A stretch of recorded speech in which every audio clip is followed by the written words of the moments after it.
BAMCEF organisation का नाम क्या? DAMCEM, the all India backward and minority. Backward में SC ST OBC, बैकवर्ड मतलब SC ST OBC, ये तीनों को संविधान बैकवर्ड ही कहता है। ये तीनों पिछड़े हैं कि पिछड़ेपन का स्तर अलग अलग है, उनकी डिग्री कम अधिक है, परंतु है सारे ही पिछड़े। अब सबसे महत्वपूर्ण पिछड़ापन इनका जो है, इनको बलपूर्वक शूद्र और अछूत कहा गया है। तो बामसेफ ऑर्गेनाइजेशन ने एक रणनीति बनाई इस आंदोलन को जनमानस में पहुंचाने के लिए कि ये जो SC ST OBC है, तीनों पिछड़े, बैकवर्ड, इसका एक शब्द यूज किया, बैकवर्ड। और इनसे जो धर्म परिवर्तित हुए, चाहे क्रिश्चियन बने, मुसलमान बने, सिख बने, बुद्धिस्ट बने, वो इनसे धर्म परिवर्तित है। और क्योंकि धर्म परिवर्तित हुए मूल लोगों से उनकी संख्या कम है, तो उसको संविधान माइनॉरिटी कहते हैं। तो पिछड़े और अल्पसंख्यक दोनों एक। बाबा साहब ने उनको समझाया, सुनो, अगर तुम इस देश में एक राज्य की परिकल्पना स्थापित करना चाहते हो, गवर्नमेंट स्थापित करना चाहते हो, राज स्थापित करना चाहते हो, कोई भी करे, आज हम हैं कल कोई और होंगे, उसमें अगर जनता और शासकीय पदाधिकारी नेता दोनों में अगर ये भाव पैदा हो गया कि ये शासन मेरे किसी काम का नहीं है, मुझे कुछ नहीं देता, मेरे लिए नहीं है, तो किसी भी वक्त ऐसे लोगों को या तो कोई बाहर का आदमी आकर के या इन्हीं के बीच का कोई आदमी संगठित करके शासन और प्रशासन के खिलाफ खड़ा कर देगा और गवर्नेंस रूल खत्म।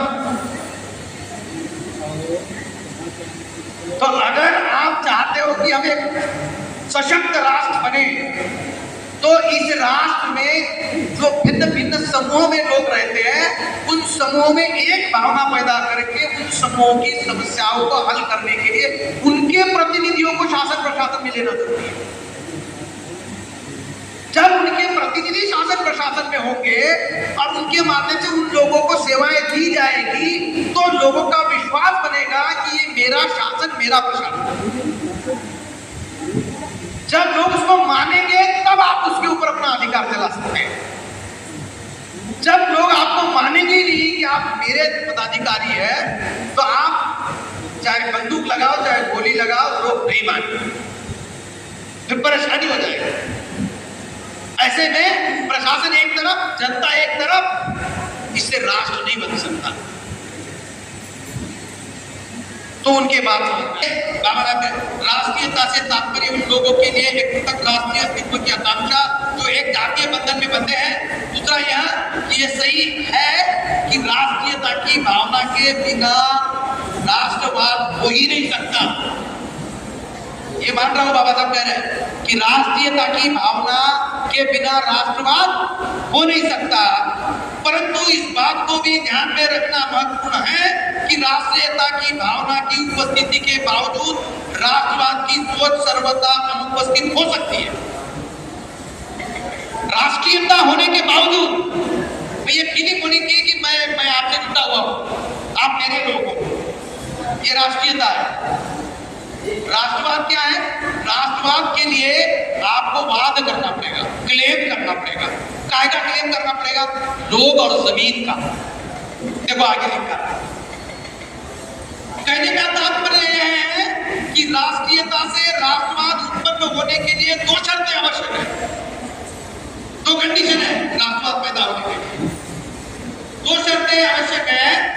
प्रथम, एक राष्ट्र के रूप में रहने की इच्छा की जागृति का होना। दूसरा, एक क्षेत्र का होना। जमीन भी चाहिए भाई, राष्ट्र बनाने के लिए और राष्ट्रवाद निर्माण करने के लिए जमीन भी चाहिए। एक तो सगे संबंधी चाहिए, साइकोलॉजिकल स्टेटस है दिमाग का। राष्ट्रीयता एक सामाजिक मनोभावना है, ये एकता की सामूहिक भावना है जो इसे निभाने वालों को यह एहसास दिलाती है कि वे एक दूसरे